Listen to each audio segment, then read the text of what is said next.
Creativity is an addiction. Unplugged because we will always say yes to creativity. Totally Uncut because we all make mistakes. So turn it into a tool. This is Arroe Unplugged. Hey, it's Arroe. This is pre-vocal defrag.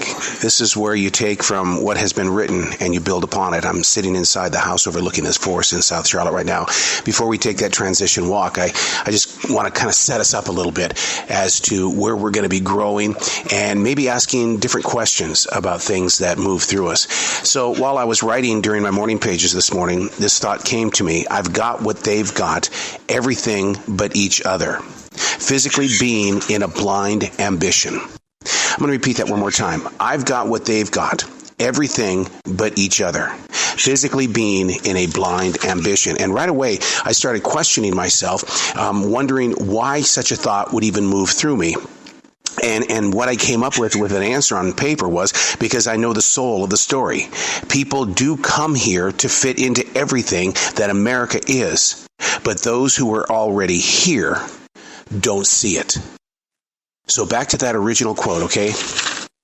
I've got what they've got, everything but each other, physically being in a blind ambition. People come here to get what we've got, but those who are here really don't see it. I'll find you out there in the forest here in a couple of minutes. We're on our way right now. All right, we're out in the forest, taking a transition walk. If this is the first time that you've been a part of vocal defrag, the transition walks, we all go through different mindsets, mood swings. But you know what? We're not studying the patterns and the habits of a transition. That is one of the greatest tools you'll ever hold when you ask questions and question the answers. And that's what vocal defrag is all about. I do it not only on paper, like we just talked about at the very beginning, but we also do it out here on the transition walk through this beautiful forest in South Charlotte, North Carolina. It's about 50 degrees. The sun is finally out. We've had 3 days of raining. Hopefully you can hear those birds in the background. There's a cold breeze out here, so I'm reminded of the reality of what it's like to be in a forest this time of season. This is Easter Sunday of all things. So the thought has a lot to it. And right away, you might think that, oh, he's talking about what life is like in America, and other people come to be Americanized. And that's not really what the thought is all about. What the thought is about is your own personal life. There are so many things that we think we have to have. We want to shape our own walk and way by wearing what other people are wearing. We want to use the same smartphones. We want to have the same lawnmowers. We're doing everything we can to basically humanize ourselves because it looks like they over there are having a better life than I am. So therefore, if I have what they have, does that mean I'm going to be a better and a greater person? That's not true. That's not true at all, because the interpretation of a song has so many meanings. And I'm going to go in a route that really is way the hell out there, but I think I'm going to be able to pull you back in. The interpretation of a song. We could be listening to the same exact piece of music. My guilt trip is that I don't hear the lyrics of a song. My ear hears drum beats, bass beats, the full orchestration in the background.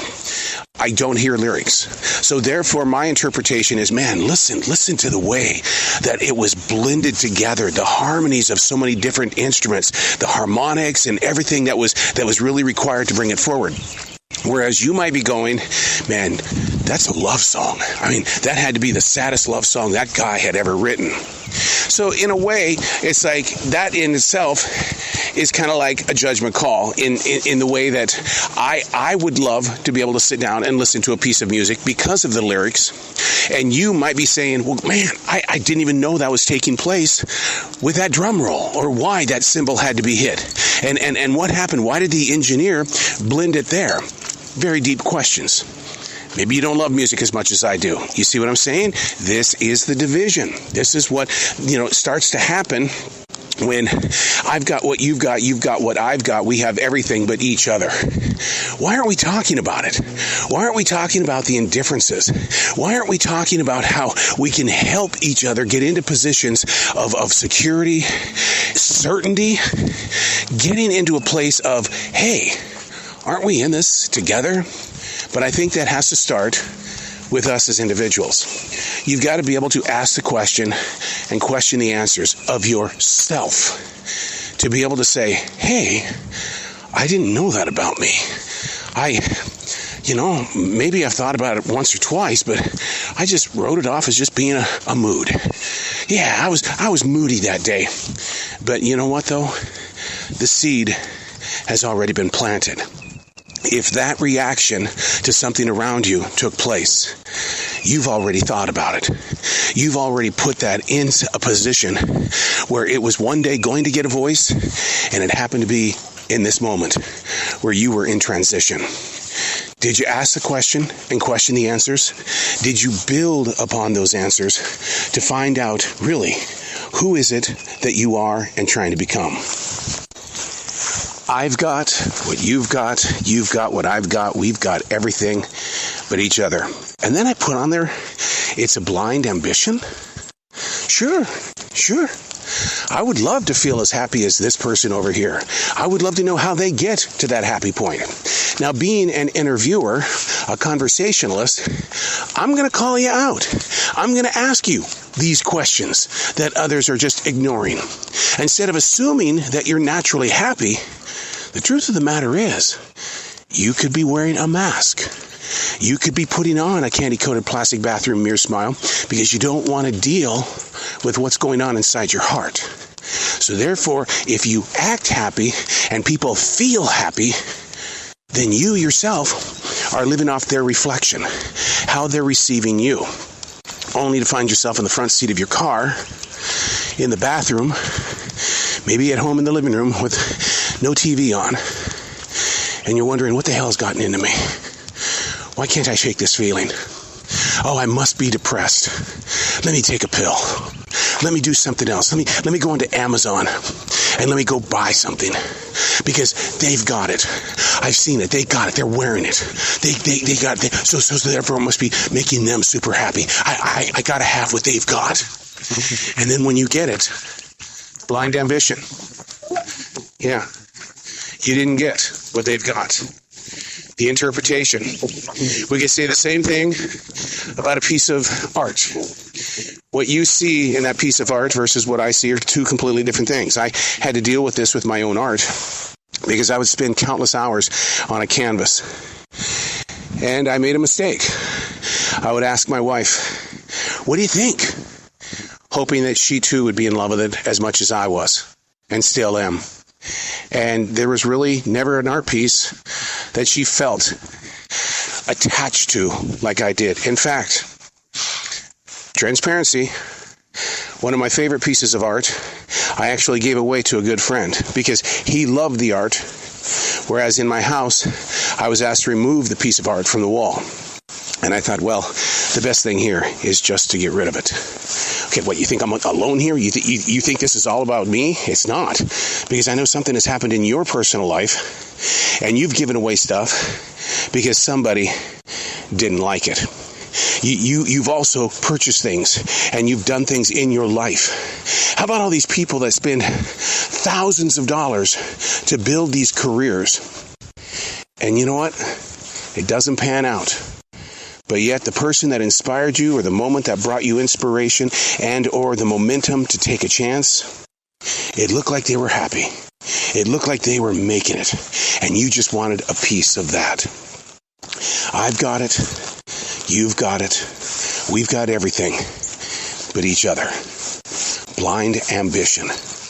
What is it that you truly are looking for and think you need in your life that you are not getting, and yet you continue to spend time, energy, and money on what they have because they look happy, because they look like they are the definition of success? So how do we break this habit? By asking the questions, questioning the answers. When I think I've got to have something, I take it to the page. I ask myself, do I really see it the way that I'm feeling it? Two completely different experiences. Am I feeling it the way that I'm seeing it? Ask the questions, question the answers. And when things don't pan out and you realize, oh hell, I'm not getting that time back, what do? How do you feel? Where do you grow from? Before entering this forest in South Charlotte, North Carolina on this 50-degree Easter Sunday, I really did question myself harshly about even talking about that subject. And the subject really is very heavy on my heart. Heavy in the way of, what is your interpretation?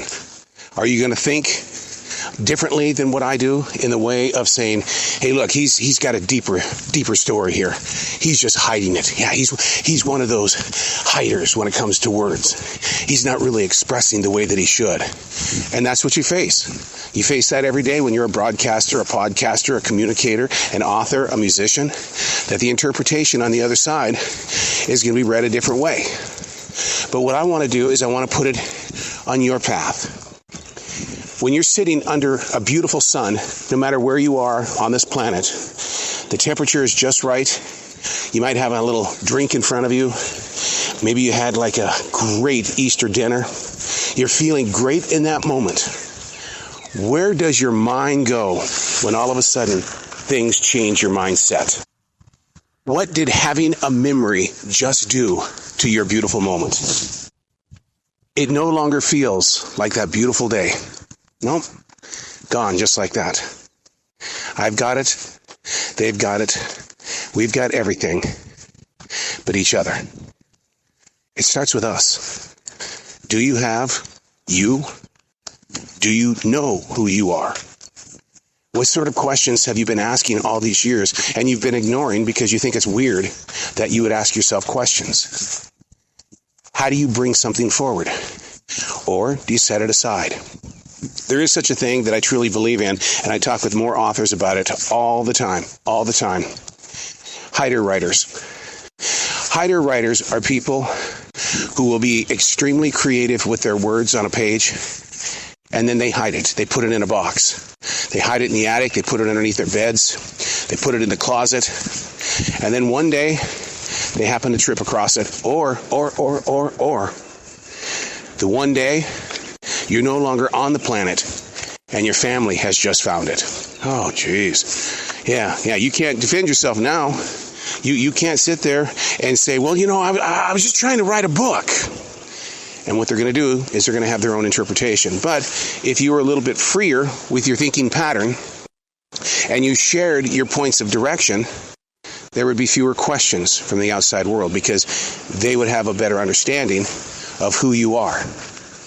I've got what they've got what I've got, we've got everything but each other. Let's go ahead and take the steering wheel here and turn to the left now. What do you think you've got that they want?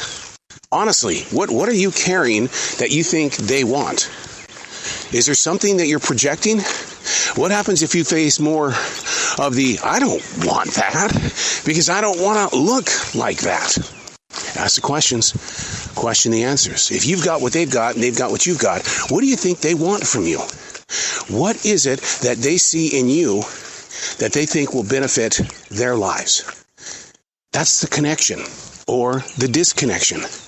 Ultimately, through each and every one of us as individuals, no team can take shape unless the collaboration is blessed with people who are not afraid to share what they've got. What do you think you've got that other people want? That's the blind ambition. We're going through it every day. This is the reason why I transition walk. This is why I defrag. Asking the questions, questioning the answers. What is your truth? What do you have that they want? And what do they have that you want? And if you had everything, would you have each other? Whew. Ask the questions, question the answers. I'm Arroe, and that's Vocal Defrag.